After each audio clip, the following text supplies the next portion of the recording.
পরে আমি তোমাদের এখন আলফাবেটিক্যাল ডিভাইস কীভাবে আমাদের ক্লাস নাম্বার বের করতে সহযোগিতা করে সেই একটা উদাহরণ দেব।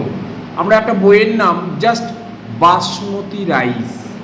এই বাসমতি রাইসের ক্লাস নাম্বার বের করতে গেলে প্রথমেই আমাকে মেন ক্লাস দেখতে হবে কি, এগ্রিকালচার।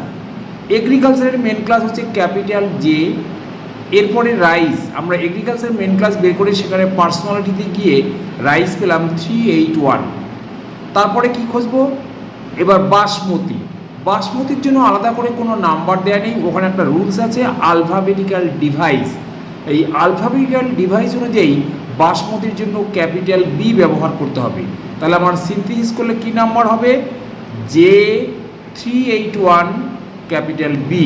তাহলে therefore the class number is J 381 capital B. এই বি হচ্ছে আলফাবেটিক্যাল ডিভাইস বা বাসমতি।